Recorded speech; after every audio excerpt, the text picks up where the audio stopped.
Welcome to the deep dive, where we take essential source material, break it down, and really give you that shortcut to being properly informed. Today, we're diving deep, really deep, into what makes advanced English fluency actually work. We're looking at the underlying architecture, specifically aiming this at those of you pushing for that C1 level, or maybe even beyond, that place where, okay, you've got the basics down pat, but now you want that effortless, natural sound. That's exactly it. Our mission today is, laser-focused. We're starting from the idea that you already handle complex grammar pretty well. You've got a good amount of vocabulary. What we're digging into now is the mechanics. How do you actually sound sophisticated, powerful, fluid? We want to install these linguistic shortcuts so you're not just, getting the message across. You're doing it efficiently, precisely, like an expert native speaker would. Okay, yeah, let's unpack that because it's such a crucial point. We're calling it the fluency barrier. So many high-level learners seem to hit this wall, don't they? They can ace reading tests, write decent essays, but then when they speak, something's just a bit stiff or maybe slightly robotic, off. Off. That's a good word for it. It's that gap, isn't it, between knowing what individual words mean and instinctively knowing how those words naturally team up, how they partner together in real speech. Right. And if you're operating around that B2 level, maybe pushing into C1, the big hurdle isn't usually grammar mistakes anymore. It's about sounding natural, conventionally natural. Precisely. And that naturalness, it really boils down to mastering two core pillars. These are the engines for today's deep dive. First, collocations, those words that just habitually hang out together, word partners. And second, idiomatic expressions, those metaphorical phrases that pack a punch, adding color and context really quickly. And mastering these isn't just about sounding polished, is it? It's about, like you said, efficiency, mental efficiency. When we talk about language muscle memory, what does that actually mean in practice? Well, think about it like this. It's the cognitive savings you get by retrieving language in ready-made chunks, pre-assembled units. It's what separates good English, which, it's grammatically okay, but maybe a bit slow, a bit effortful to produce, from powerful English, which is not only correct, but feels almost automatic, effortless. So we're basically trying to install the complex time-saving software that fluent speakers just run in the background without thinking. Exactly. We're making the unconscious conscious so you can practice it until it becomes unconscious for you too. Okay, so let's lay the foundation. Collocations. What are they, fundamentally? Linguistically speaking, a collocation is two or more words that consistently, predictably show up together. It's not just random association. It's a habitual pairing that pretty much everyone in the language community recognizes. Yeah, and the examples we've pulled together really show that magnetic pull these words have, don't they? Like, if you need to talk about reaching a conclusion, what phrase pops into your head? Almost always make a decision. Right. Or describing a serious downpour. It's heavy rain. That morning caffeine hit. Strong tea. Or strong coffee. Exactly. These pairs are so glued together, they almost stop being separate words in your mind. They become this single unit, a chunk. And here's the insight that's often missed, especially by advanced learners. The difference between language that's just grammatically correct and language that sounds conventionally natural. This is the C1 battleground. Okay, let's use that classic example. Verbs with decision or mistake. So a learner might say, I did a mistake on the report. Or like you mentioned, I will do a decision later. Grammatically, if you break it down word by word, you can understand it. The structure is inherently wrong. SVO. Fine. To a native speaker's ear, it just sounds wrong, clunky, unnatural, maybe even a bit, juvenile. And that's where the C1 learner needs to shift their focus. You haven't made a grammar error, technically, but you failed to pick the conventional, the expected, the natural word partner. The English language, collectively, has sort of agreed on make a decision and make a mistake. If you stray from that convention even slightly, it flags you. It signals to the listener, okay, this person hasn't fully absorbed the language's fixed patterns yet. I definitely remember hitting that point myself. It was so frustrating because the grammar's perfect. Why can't I say powerful tea if the tea is really, really potent? Strong means potent. Powerful means potent. What's the difference? Well, the difference is convention, pure and simple. The language has, over time, sort of semantically restricted powerful in that context. We tend to reserve powerful for things with Force or influence, Okay. right? Like powerful wind or a powerful argument. Strong, assign the job for concentration in drinks, or intensity in physical things. Strong coffee, strong building, strong accent. It's not strictly logical. It's purely conventional. Which brings us back to the core benefit then, cognitive efficiency. Exactly. Yeah. Because following the convention saves brain power. Let's dig into that muscle memory idea again, or chunk retrieval. This isn't just a metaphor, right? There's some neuroscience behind why using a collocation is faster. Absolutely. Think about speech production. Your brain needs to grab linguistic tokens, words or phrases to build a sentence. If you want to say, I made a mistake, and you use the collocation, your brain fetches one token. The whole chunk, make a mistake. It's prepackaged. But if you try to build it word by word, you have to grab 3 separate tokens. Make a mistake. And then, crucially, you have to spend processing, power checking if they fit together. Is make the right verb here? Should I use do? Is the article right? Okay. So that checking process, even if it's subconscious and takes milliseconds? Those milliseconds add up, especially over a long conversation. When you consistently pull out these pre-validated chunks, you skip that whole calculation step. The mental energy you save, the freedom from constantly checking grammatical fit. That's what fuels real fast-flowing fluency. You're calling integrated units, not assembling tiny pieces. Okay, let's try and activate that muscle memory right now. Let's do a little warm-up drill, maybe a bit slower, using some key pairs from our source material. And if you're listening, try to beat us to the punchline. Think about the expected partner, and maybe why other options just don't feel right. Good idea. Let's engage that chunking mechanism. Ready? Ready. Brain engaged. Okay, the key verb, commit. Think about, say, an ethical context or maybe organizational. Commit. Okay, the big one is probably commit a crime. That feels very fixed. Or, in a business setting, maybe commit resources. That also feels like a standard pairing. Good. Those are the high-frequency ones. Now, what if a learner said, commit an error? Is that right? Ooh, that's a good C1 level question. Commit an error. It doesn't sound completely wrong, does it? But make an error or make a mistake feels much, much more common, more natural for everyday situations. Exactly. While commit an error might be technically understandable, maybe in a very formal or specific context, make an error mistake is the overwhelmingly conventional choice. It shows that even if a combination is sort of possible, only one is truly the natural default. And using that default signals fluency. Right. It's about sticking to the highest frequency, most natural chunk whenever possible. Okay, one more. The verb pay. Pay. Yeah. In a cognitive sense, not financial. Okay. That immediately triggers pay attention. It's almost automatic. It is, isn't it? And it's a great example of a metaphorical verb collocation. You're not handing over money, you're directing your mental focus, your cognitive currency, if you like. So what if someone said, give attention? Well, give implies a transfer, sure. But in English, for directing focus, K is the established conventional partner. Give attention just sounds a bit clunky, maybe passive. Yeah, it lacks that active directionality that pay attention has. The automatic response has to be pay attention. Perfect. So if you're following along, keep reinforcing these specific pairings in your mind. This active recall, this testing yourself, is how you move knowledge from just passively recognizing a phrase. Oh yeah, I've heard that rather. To actively producing it, I can grab that phrase instantly when I need it. Okay, so we've established the why. Why collocations are vital for cognitive efficiency and naturalness. Now we need to get into the weeds a bit. The how, the linguistic structure. Our sources break down the anatomy of these word partnerships into 4 main structural types. Understanding this blueprint helps you categorize them and hopefully eventually even predict these natural pairings. Yeah, think of it like learning the basic grammar rules, but for chunks of language instead of single words. Right.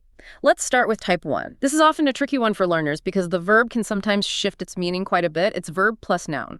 We see really common examples like make a call, hold a meeting, lodge a complaint. And the key thing to analyze here for C1 mastery is how that verb often takes on a specific, maybe non-literal meaning only when it's paired with that particular noun. Let's take hold a meeting. The basic literal meaning of hold is to physically grasp something, right? Yeah, hold a pen, hold a bag. But when you pair it with meeting, It suddenly means conduct or facilitate or organize. The meaning shifts entirely. The verb hold has become conventionalized to mean convene, specifically in this context of organized events. And you can test it with alternatives. You wouldn't say keep a meeting or grasp a meeting. Those sound ridiculous. They do. So hold has acquired this totally non-literal, almost transactional meaning when it hooks up with meeting. What about lodge complaint? That sounds quite formal. It is.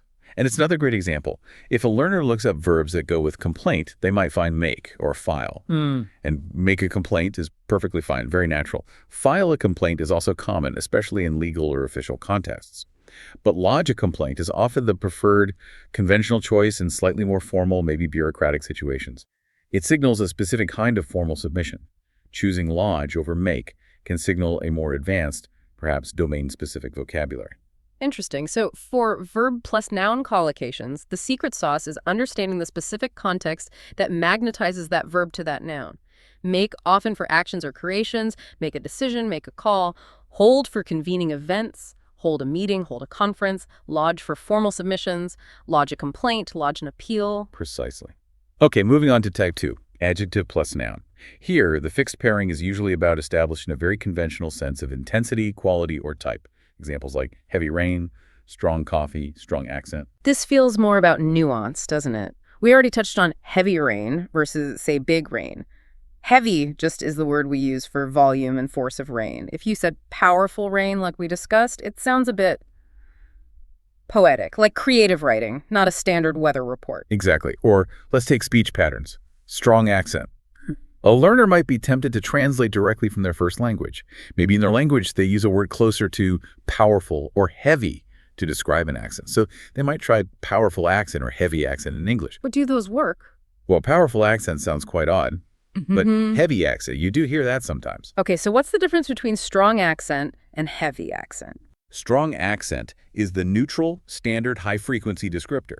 It just means the accent is noticeable, clearly non-native perhaps. Heavy accent, while understood, can sometimes carry a slightly different connotation, maybe implying it's difficult to understand. Or it might sound a bit old-fashioned to some ears. So, for neutral, conventional description, strong accent is the go-to chunk. That subtle difference is why absorbing the whole phrase is key. Got it. So it's about learning the default adjective for that specific noun quality. Okay, type 3 seems maybe a bit more straightforward. Noun plus noun. Examples: data analysis, traffic jam, power outage. Yes, linguistically, these often function almost like a single compound word. They create a fixed concept. Data analysis isn't just any analysis of data. It's a specific field or process. It functions as one vocabulary item. You wouldn't typically say data study in the same way or information analysis unless you mean something slightly different. And traffic jam. Everyone knows what that is. You wouldn't usually say traffic congestion in casual chat, even though it means the same thing. Traffic jam is the instant label. Right. Or think about electricity supply. When the power goes off, what do you call it? A power outage. Exactly. Not usually a power absence or power interruption, although those are understandable. Yeah. The fixed noun plus noun chunk is power outage. It's the quick, accepted label for that shared experience. Okay, makes sense. Finally, type 4, which feels important for adding that layer of sophistication or specific tone. Adverb plus adjective. Things like deeply concerned, highly recommended, fully aware. Yes, these pairings are all about intensifying the adjective, but critically, the adverb choice is often very specific and not interchangeable. It specifies the degree or manner in a conventional way. Take highly recommended. Recommended is positive. Adding highly makes it much stronger, and highly is the specific adverb we conventionally use for this kind of transactional evaluation or strong professional endorsement. Right, because if I said very recommended. Sounds wrong. Instantly wrong. Very is a general intensifier, great with basic adjectives, very good, very bad. But when you intensify past participles used as adjectives like recommended, appreciated, motivated, English conventionally prefers adverbs like highly or strongly or deeply, depending on the meaning. Ah, okay. So highly fits recommended because it's about evaluation. What about the emotional one, deeply concerned? Good example. The adverb deeply conventionally pairs with internal states, emotional states. Deeply affected, deeply saddened, deeply concerned. It implies a depth of feeling.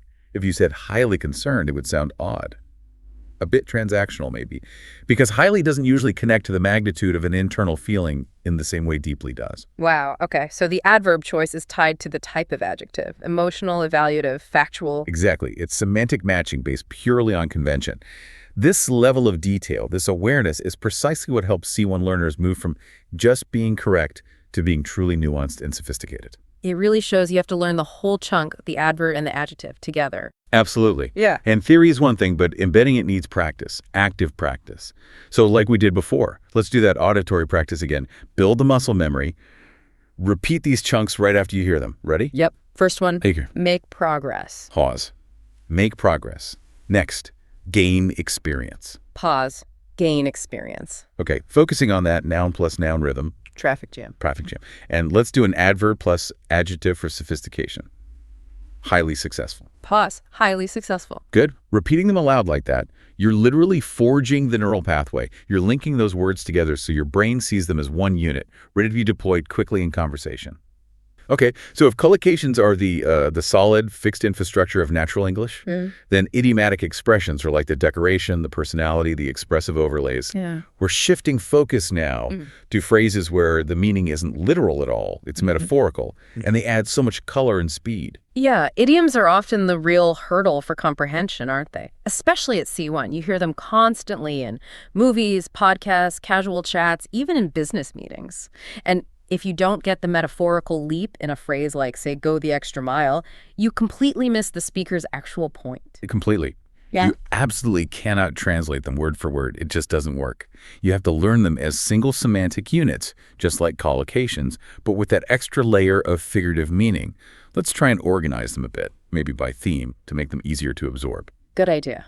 Let's start with some really common ones about time. These come up everywhere. Okay, category A, time idioms. First up, beat the clock.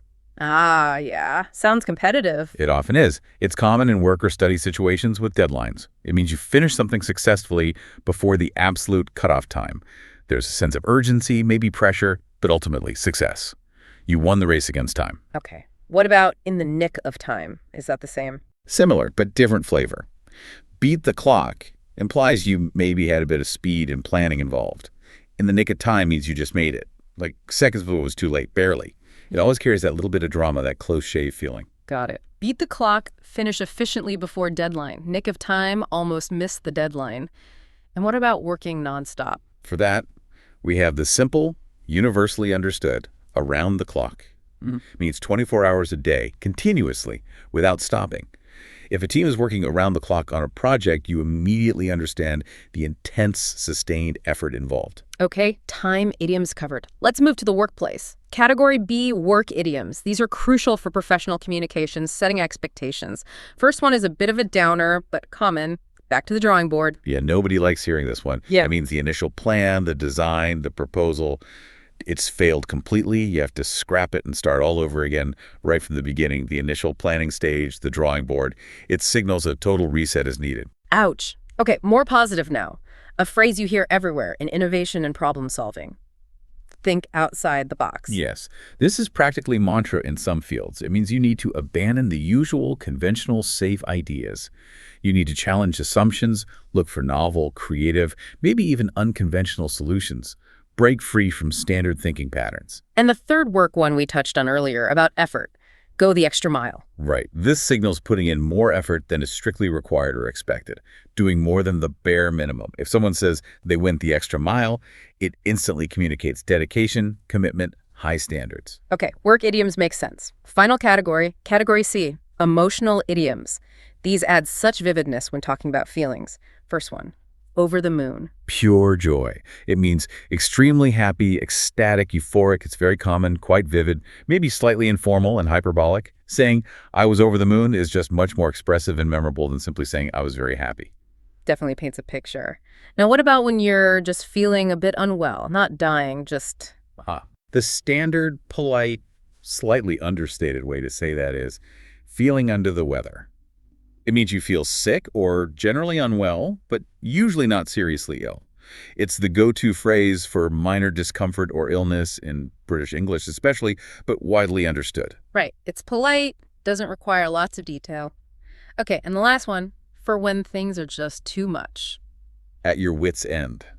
This is about frustration and helplessness. Your wits are your intelligence, your ability to think and solve problems.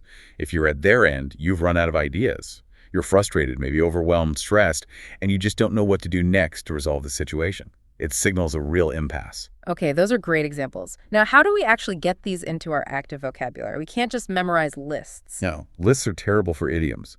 It comes back to that active recall strategy we mentioned. When you encounter a new idiom, either reading or listening, you need to immediately forge that link between the weird-sounding phrase and its abstract meaning. So, like, pause the podcast or stop reading for a second. Exactly. Pause. Say the idiom out loud. Back to the drawing board. Yeah. And then immediately force your brain to connect it to the meaning. Okay, that means must start over. That immediate, conscious, self-directed repetition linking sound, form, and meaning dramatically speeds up the process of getting it into your usable memory bank. Right, we've got the theory, the types, the examples, but now we need to see it all working together, in action. How do these collocations and idioms actually weave into the fabric of a real fast-paced conversation? Our source material gives us a short dialogue, but let's expand on that significantly to show the density of the stuff in natural advanced English. That's a great point. Fluent speakers aren't just dropping in one collocation per paragraph. It's much more frequent. Almost every sentence can contain these chunks. Let's imagine a slightly longer, more realistic scenario. Maybe a team is trying to decide on hiring a final candidate for a job. Okay, good context. Let's walk through a potential exchange and pull out the chunks as they appear. You start. All right. Speaker 1 kicks off. Okay, team, we really need to make a decision about the final candidate selection soon. We should probably set a deadline for the negotiation phase by Friday. Okay, boom, right away. 2 core verb plus noun collocations back to back. Make a decision the standard for choosing. And set a deadline the standard for establishing a time limit. Clear, natural, efficient. Exactly. Speaker 2 responds, maybe urging caution. I agree we need to move, but let's not rush it. We don't want to commit an error in judgment that could cost us dearly later on. We absolutely must take into account all the reference checks first. Okay, interesting mix there. Commit an error like we discussed, a slightly more formal choice than make a mistake, maybe fitting for a serious decision. Cost us dearly, that's another strong collocation. Adverb plus verb almost, meaning have severe negative consequences. And then the big one, take into account that multi-word verb chunk, meaning consider comprehensively. Precisely. Speaker 1 pushes back a bit, focusing on strategy. Fair point on the references. But regarding the offer itself, we need to think outside the box a little on the salary structure. Their preferred range is high. We can't afford to be caught off guard if they get a strong counteroffer from their current place. Nice. Now we're seeing idioms blend in seamlessly. Think outside the box, the work idiom calling for creativity. And caught off guard, the idiom meaning surprised or unprepared. Both delivered complex ideas very quickly. Right. And Speaker 2, maybe coming around, suggests a plan. Okay. Look, if we go the extra mile now, doing thorough due diligence on their expectations and our flexibility, maybe we can avoid being at our wit's end when the actual contract negotiation is happening. Let's make sure this final offer package is highly recommended by HR and finance before we even present it. Wow. That last turn was packed. Go the extra mile, the work idiom signaling high effort now to save trouble later. At our wit's end, the emotional idiom describing the stress they want to prevent. And finishing with highly recommended that adverb less adjective collocation giving a formal stamp of approval to the offer. Exactly. So in that, maybe 8 or 10 lines of dialogue? Yeah. We identified, make a decision, set a deadline, commit an error, cost us dearly, take into account, think outside the box, caught off guard, go the extra mile, at our wit's end, highly recommended. At least 10 distinct chunks. That really demonstrates the density, doesn't it? Fluency isn't about slowly picking individual words. It's about grabbing these pre-made modules, collocations, and idioms and snapping them together. And the speed of conversation demands it. If you, listening now, had to consciously assemble, take into account, word-by-word take into account, the conversation would have moved on miles ahead. Yeah, you'd be left behind. Using the chunk keeps your flow totally uninterrupted. So let's reissue that challenge. Based on this richer model, try writing your own mini dialogue. Aim for maybe 8 to 10 lines like we just did, a realistic exchange. And your goal is to consciously weave in at least, say, 5 different collocations and maybe 2 idioms from the ones we've discussed today. This forces you to activate these chunks, to use them functionally in a simulated context. It's a vital step. Okay, so we know what we need to learn collocations and idioms. We've seen how they work in conversation. But moving from just understanding them to actually using them automatically, that takes specific, disciplined learning habits. Our sources outline a really practical learner's toolkit, and it's all focused on this idea of chunking, training your brain to acquire and store language in these usable multi-word units. Exactly. These strategies are designed specifically to fight against that old habit, maybe from school, of just learning single vocabulary words in lists. We need to retrain our brains to see the connections. Right. So tip 1, the collocation notebook. This sounds simple, but the key is how you organize it, right? It's not just a word list. Absolutely not. It needs structure. You should have a dedicated notebook. Could be physical, could be digital, whatever works for you. But instead of alphabetical entries for single words, you organize it by grammatical function or semantic category of the chunk. So rather than a page for the word strong, you might have a section called, say, adjective plus noun, conventional intensity. And under that, every time you find a strong descriptor pair, you note it down. Strong coffee, strong accent, strong opposition, strong evidence. So you're grouping by the pattern, not just the word. What about verbs? Same idea. Maybe categorized by the verb's semantic role in the collocation. You could have verbs for starting, initiating, launch a campaign, start a business, or verbs for formal communication, lodge a complaint, submit a report, issue a statement, or verbs for making decisions, effort, make a decision, make an effort, take a chance. Okay, I see. So this structured approach means when you need a word partner, you're not guessing. You're consulting your own organized library of these fixed phrases. Precisely. It builds systematic knowledge. Okay, tip 2, flashcards for chunks. This feels like a natural follow-on. But again, the emphasis is on chunks, not single words. How should these flashcards look? They absolutely must feature the whole phrase. This is non-negotiable for C1 prep, I'd say. Ditch the single word flashcards for this purpose. On one side, you could write the key word within a context sentence with a blank for the chunk. For example, we are all after hearing the good news. Then, the flip side must have the full, complete idiom or collocation, over the moon. Right, so you're testing recall of the entire unit in context, not just the meaning of moon. Exactly. It embeds the context, the structure, and the meaning all at once. It forces your brain to expect the whole sequence. Especially powerful for idioms where the individual words tell you nothing. Makes sense. Tip 3, authentic immersion with active highlighting. This is about reading real-world stuff, right? Yes, but not just passively reading. You need to read high-quality, authentic text. Good journalism, reports, articles, maybe even academic papers in your field. And your specific goal while reading is to actively hunt for collocations. Have a highlighter, physical or digital. When you spot a phrase that seems fixed, like pose a significant threat or conduct thorough research or heavy financial burden, highlight the entire chunk. Then ideally, transfer it into your categorized notebook. So you're seeing them in their natural habitat, which reinforces why that specific combination is used. Exactly. It provides natural context and frequency information implicitly. You see what patterns native writers actually use repeatedly. Okay. Tip 4, subtitled media. Using movies and shows, but strategically. Yes. Watch things you enjoy in English, definitely. Yeah. But turn on the English subtitles. And use those subtitles not just to follow the plot, but as a specific tool to spot and absorb idiomatic expressions. When a character says something like, okay, we're back to the drawing board, pause it. Look at the phrase on the screen. Hear it again. Connect the text, the sound, and the meaning. Start over. And you get the tone, too, right? Like, as it said sarcastically, resignedly, matter-of-factly. Crucial point. The tone, the context, the situation, that's all vital for understanding how and when to use an idiom appropriately yourself, which is very C1. Definitely. Okay, tip 5, collaborative practice with active feedback. This is about actually speaking. The ultimate test. You need to produce this language. Practice speaking with a study partner, a language exchange partner, even a tutor. But here's the key addition. Record your conversations whenever possible. Then listen back later. This is critical. You need to audit your own performance objectively. Notice where you did successfully use a good collocation or idiom. Pat yourself on the back. But more importantly, notice where you hesitated, where you used maybe a simpler B2 level phrase when a more sophisticated C1 chunk would have fit perfectly, where you maybe used an almost correct collocation but got one word wrong. That sounds painful, but probably very effective. Self-correction based on real output. It's incredibly effective. Okay, and finally, the bonus tip.